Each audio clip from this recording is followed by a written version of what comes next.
Sénégal, bonjour. Aïe, Voilà ce qu'il a l'air de dire en lisant Le Témoin quotidien ce matin. Ce matin, le journal, en tout cas, de renseigner que selon le président des leaders de Yewwi Askan Wi, Cheikh Tidiane Dièye, Ousmane Sonko, comprenez, Pros, ou l'apôtre du Bourroc, a été victime d'un malaise en réanimation.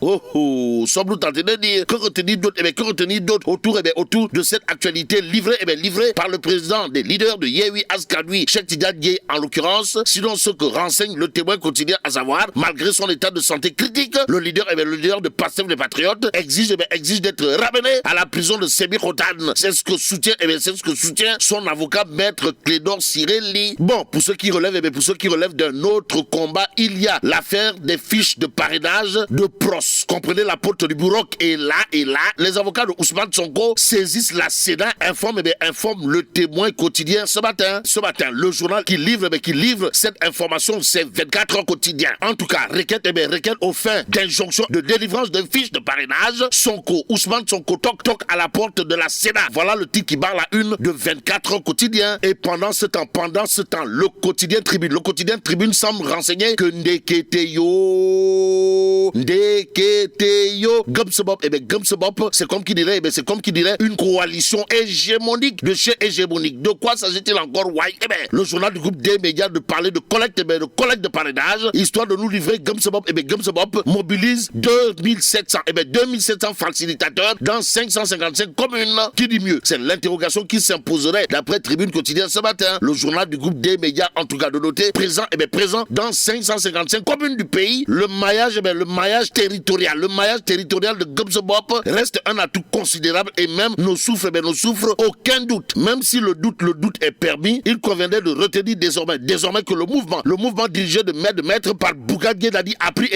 une longueur d'avance sur les autres candidats. En tout cas, la fédération départementale de Tivaouane, Gumsebop a collecté 5018 parrains dimanche. Voilà, Bog, sommes-nous tentés de dire. Que dire d'autre? Sinon, l'appareil Gumsebop épouse les contours d'un tank soviétique. D'après Tribune quotidien qui nous renseigne que l'appareil en question, conçu en moins de 2 ans par le pôle politique dirigé par Mamadou Gueye l'original, est en train de faire des émules. La preuve que du côté de la grande coalition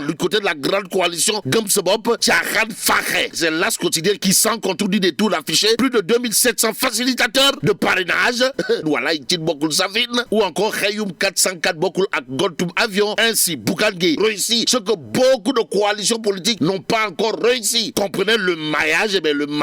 du territoire national. Actualité nationale avec la grande coalition Gumsebop qui, grâce au génie créateur de son leader, est désormais hégémonique. D'après l'As quotidien ce matin, que dire de l'actualité autour justement de la grande coalition Gumsebop, sinon ce que nous livre l'évidence quotidien ce matin. Ce matin, le journal en tout cas d'afficher avec 2700 facilitateurs sur les 557 communes du Sénégal. Sawai Bougane Gueye Dany affiche clairement et nettement ses intentions, à savoir la conquête du pouvoir à la prochaine présidentielle. En tout cas, présidentielle 2024. Retenons tout simplement et tout bonnement, d'après l'évidence, que Gumsebop étale sa force de frappe, sa représentativité, son hégémonie, indique l'évidence ce matin. Ce matin, il convenait de rester avec le journal qui parle justement de collecte de parrainage. Pourquoi faire? Pour nous dire que plus fort que S2D Yonouna Tanguay de Souleymane Ndiaye, alias Borom Casamance, dans Benno Bokk Yakaar, il n'en existe pas. Alors là, pas du tout. En tout cas, la S2D Yonouna Tanguay pose 40 450 parrains sur la table du président Macky Sall. Macky Sall qui aura de quoi faire du tchourpi, fait tchumbote. Au regard de l'actualité de l'évidence quotidien qui, au chapitre de la collecte des parrainages, d'indiquer qu'en réalité des réalités, Souleymane Ndiaye de la S2D Yonouna Tanguay est un Gaïndé Ndiaye. En tout cas, Sawai Souleymane Ndiaye, Borom Casamance ou encore le leader de la S2D Yonouna Tanguay et ses camarades se fixent un objectif de 100 000 parrains. Information à prendre saillement et bâtiment d'après l'évidence quotidien. Bon, retenons également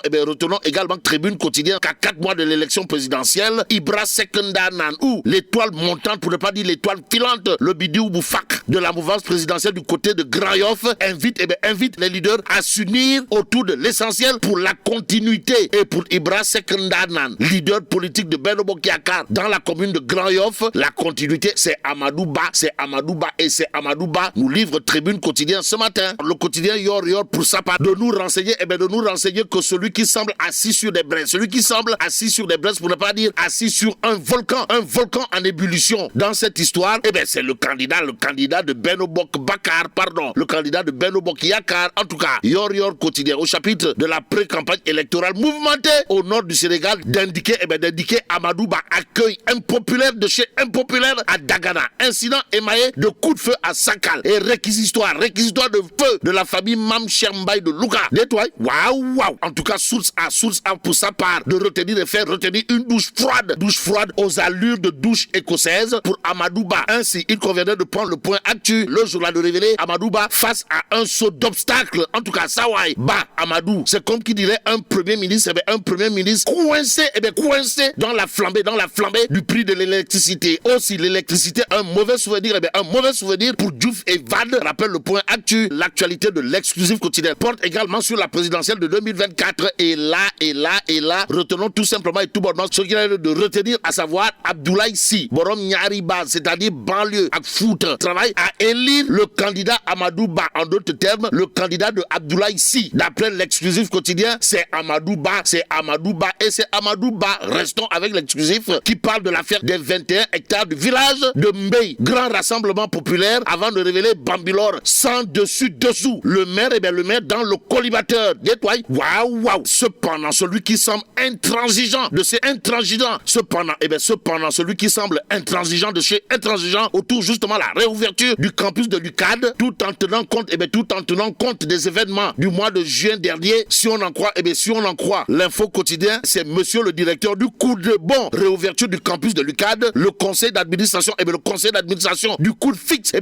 les préalables à remplir. Le journal d'indiquer que parmi les mesures, il y a selon toujours Maguette Sen, directeur du COUD, l'assainissement Raking Tak Taf Taf et Johnny du campus social. Aussi, il sera question de donner de nouvelles cartes pour les agents du COUD. En plus, donner de nouvelles cartes étudiants électriques capables d'ouvrir les chambres pour éviter les vols. Sans oublier l'interdiction formelle des organisations culturelles capables de créer la tension. Et comme un homme averti en vaut deux, retenons les mesures énumérées par Maguette Sen pour la réouverture du COUD dans l'info quotidien. Comprenez le renforcement de la sécurité au sein du campus social, sans oublier la diminution drastique du nombre de résidents au campus social. Ainsi, Tribune quotidienne de renseigner Université Cheikh Anta Diop de Dakar, les étudiants réclament Raking Tak Taf Taf et Jody la réouverture, tandis que le conseil d'administration fixe des conditions à remplir avant toute reprise. À bon entendeur, Diarama. Restons avec Tribune quotidienne pour terminer. Le journal parle de mauvaise qualité de semences de maïs avant de nous dire que les paysans du Saloum sont désormais noirs de colère. Et là, mais la tidong de Chey Allah.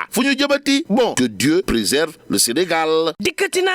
gëm sa bopp dee ngi ci boppam lii ko di jee naan man boole ceeg di baleg yoonam Tribune yéene kaay naan ko déet collecte parrainage bi kay lañ daal di soobu nii daar moom gëm sa bopp daal dinay mobiliser lu toll ci 2,5 téeméer ci facilitateur séddale leen nag ci 2 téeméer ak juróom fukk ak juróom ci commune ci réewum Sénégal yéene kaay bi dee média bi naan man ci 2 téeméer juróom fukk ak juróomi commune yooyu nga xam ne ñu ngi ci réew mi gëm sa bopp daal di raatale réewum Sénégal daal di fegg nag jëmale ci boppam Tribune yéene kaay naan man mouvement bi daal di jaagari mouvement Bougane Gueye Dany bi gaaye bu ñuy wax ñu nekkoon ca liggéey ba daal di jël nag ak avance ci yeneen candidat yi maanaam fa nga xam ne gaa yaa ngi fay tourné fekk ñoom ña ngay séddale seeni fiche de parrainage ba daal di wër ndomb nag 2 téeméer juróom fukk ak juróom ci collectivité territoriale fi mu ne facilitateurs yi ak responsable yi su leen neexee naan meew mu sedd guy am njarum glace daal di tëdd raay seen dënn ndax nag jàpp nañ ni parrainage bii am nañ ci succès daar fédération départementale bu Tivaouane bu gëm sa bopp moom lu toll ci 2 junni ak fukk ak juróom ci parrain dimanche bii rek dibéer gi daal dinañ koy dajale jébbal ko Bougane Gueye Dany ni ko téyel benn fanangoog su matee fukk nga xam ne lépp dëgg la ñaari at a ngi nii pôle politique bi nga xam ne Gueye l'original moo ko daal di jiite yéene kaay bi naan ma ñuy taxawal ab appareil politique bu gëm sa bopp boo xam ne maar day taali ci wàllu parrainage bi lañ ca bëggoon ña ngi ko cay am te tey nag la gaaye naan lay jeex na waa gëm sa bopp naan lay jeex na l'évidence yéene kaay naan ku lalu kay ci 2 téeméer ak juróom fukk ak juróom ci commune suñ la bëggee wax mataloo parrainage daañu lambi leneen laas yéene kaay naan man ak 2,2 téeméer ci facilitateur ci parrainage bi Bougane Gueye Dany daal di wër ndomb Sénégal gi yépp ñaabari jaagari fas yéene nag soobu ci parrainage bi moom gay naan leen parrainage bi moom jàll fa yàllaahu rek ndax yàlla dogal na ne wër na ndomb Sénégal te ñu ngi ci liggéey bi te lenn laa ni la mun ñoo teree jàll ci parrainage yi ndax la nit di def ba matal parrainage ñun yàgg nañ ca fi mu ne ñaari at a ngi nii ñu ciy liggéey te daar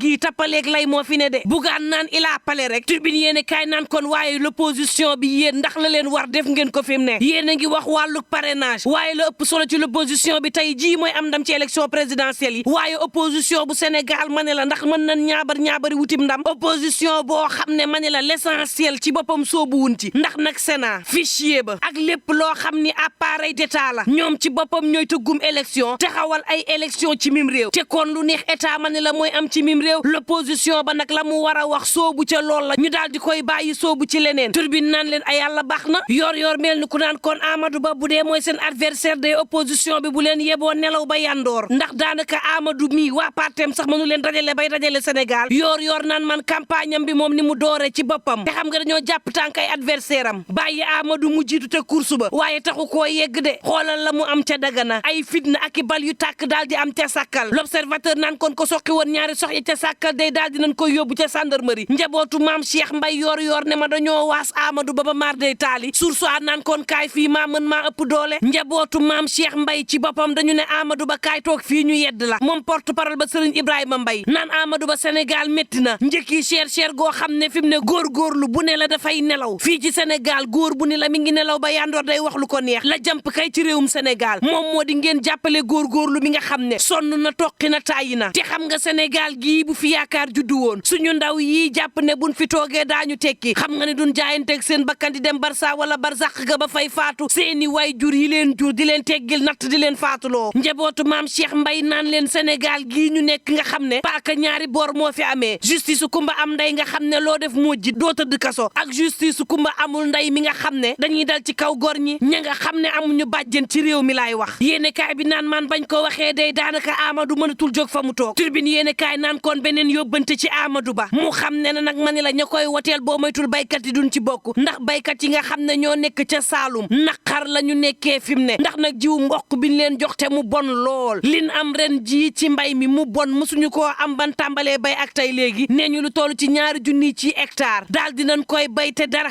góobuñu ko ci ñoom baykat ya nekk ca tey ba ñaseen moom jooy la ñu def ma ne la xattat la ñu def di jooy ndax xam nañ ni jamono ji lii xeeñ daal neexul yor mel ni ku naan kon Amadou xoolal dëgg ñi ñooy say adversaire l'évidence yéen kaay naan kon moo ne ay ñoñam day ña ngay wéy di ko dajaleel ay parrainage moom Amadou Ba Souleymane Ndiaye bu S2D lu ëpp 4 fukki junni ci parrainage daal dina koy dajaleel Amadou Ba fas ko yéene teg nag ci taabalu président Macky Sall Souleymane Ndiaye diggante Goudomp Ziguinchor Ndakaaru Nioro Kaolack Pikine Sédhiou Thiès Mbacké Fatick Koungheul ak Bignona ba ci Kër Massar ba Ndar Géej Malem Odar yéene kaay bi naan man dajaleel na ko parrainage yi fas yéene nag daal di soobu ci téeméeri junni ci parrainage yoo xam ne war na ko jébal nag président de la République gars yi S2D yi naan duñu bàyyi de tànk mataluñu 2 fukki junni parrainage yu ñu jébbal Amadou Ba duñu bàyyi tribune yéene kaay naan man Ibra Seck directeur des carrières di responsable Benno Bokk Yaakaar ca Grand Yoff daal dinay xamle ni 4 weer moo des ci élection présidentielle yi leader yi li leen war jamono ji moom moo di booloo ci l'essentiel moom moo di ngemb Amadou Ba fas ko yéene utal ay parrainage moom Amadou Ba ngir nag daar xel mën a dal ci ne Amadou day mën naa jël élection présidentielle yi Ibra naan xiiroo ak i ŋaayoo amatu fi place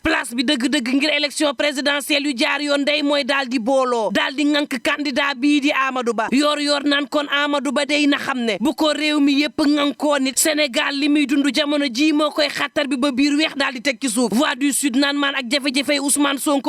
Sonko wopp na de réew mi ko dijee naan maan lu mu wopp moom Ousmane Sonko nee na teranga bu pavillon spécial ba na fa génn moom Sonko naan nañ ma delloo daar ci prison bu Sébikotane la voix du sud naan Ousmane Sonko ma ni leen fi mu ne mi ngi ci réanimation moom Sonko malaise la def boo xam ne maar day taali direct news naan maan boobu yeneen ci candidat ña ngay doxal Abdoulaye Sylla daal di yëngal Ziguinchor ci week-end bii Bourama Diémé 2e adjoint bu maire bu Mlom naan xamuñu ko waaye nag li muy def ci wàllu social ci néew ji doole yi daal tax na sunu xel daal di dal ci moom fibre patriotique fi mu ne moonu daal di yëngal ay maire woon yu nekkoon ci commune bu Bignona daal di démissionné ci Benno Bokk Yaakaar ay responsable démissionné ci Pastef dem fekki ko gannaaw ba lii lépp amee entrepreneur bi daal di ne lu ma mën ci askanuk Sénégal ñaqal ko waaye tam teggil leen coono naa ko def fi mu ne sama mbëbët sama bëgg-bëgg moom moo di suqali askanuk Sénégal turbine yéene kaay naan kon bu leen fàtte ni baykat yaa ngi sëngeem l'enquête quotidien naan kon bu leen fàtte ni it ña ngay politiser université Cheikh Anta Diop bu Ndakaaru Tribune yéen kaay naan kon may ma ñëw xam nga université Cheikh Anta Diop bu Ndakaaru dañu ne rentrée bi dañ koo dàqaat fi ak ñaari weer maanaam ci weeru décembre la cours yi di tàmbali foofee étudiants yi daal di koy naqarlu ba jaamaarloo daal di ciy juddu niki démb moom njiital COUD ne leen conseil d'administration ba day lenn la ñu bëgg laataa université bi di ubbi mooy ñu def kéemtalaay kàttan ba kaaraange am ci université ba fexe ba la nga xam ne amoon na benn fan ci weeru juin bii ca université ba dootu fa amaat Maguette Sène ne conseil d'administration bu UCAD bi daal dina ñuy dajaloo ci aljuma ji ne nag du ñu nangu benn yoon université bi daal di ubbi ñi nga xam ne ñoo fay liggéey seen bakkan nekk ci xottu gerte Maguette naan du man maa dogal du man maa tëj du man maay tijji dogal bii daal dina may weesu conseil d'administration bi ak recteur bi ak doyen faculté yi niki noonu directeur bu enseignement supérieur yi représentant primature ak contrôle financier bu ministère des finances niki noonu syndicat liggéeykat yi ak ñaar fukk ci représentant étudiant ñoo bokk waxtaan wi xam nga université bu mel ni Cheikh Anta Diop daanaka Afrique di ko daal di sagoo bu ñu ko tëjee xam nga ni am na lu fa nekk dëgg la ay étudiant faatu nañ fa waaye dem nag bay taal université di taal ay amphi di taal ay bibliothèque di taal ay bureau di caxatee ab université di sàkkukaayu xam-xam Sénégal mësta xam lii kon nag laataa ñu koy tijji waat ci kaaraange étudiants yi ak ña fay liggéey lay taal di tegu ba nuppi Tribune yéene kaay naan man booba Cambérène a ngay suqaliku ak suqali Cambérène moom maire ba Doun Pathé Mbeng daal di jébbal ñaari téeméeri million ci suñuy koppar subvention jigéen ñi di ay crédit yoo xam ne soxna yi daan ci mën liggéey fas yéene sóob soxna yi ci wàllu tàggat waaye mënal seen bopp gannaaw ba mu fexe ba soxna yi Cambérène yi mën a bokk ci couverture maladie universelle ci wàllu environnement ay jéego yu am solo am ca Cambérène moom commune Cambérène fas yéene jàppale soxna yeeg ndaw yi Doun Pathé naan leen ñaari téeméeri million yii ngir seen suqaleeku la waaye tam ngeen mënal seen bopp mën seeni kër Tribune yéene kaay naan man tës baa ngi waa ji sant Njaay soxnaam moo doon fay muy daw di ko dàqi di ko ñaan njekk ngir soxna si ñëwaat toog muñ sëy-sëyam foofee la daal di daanoo daal di am malaise faatu ci saasi ak lu mën a mbokk yi ñu ñaan jàmm te yendoog jàmm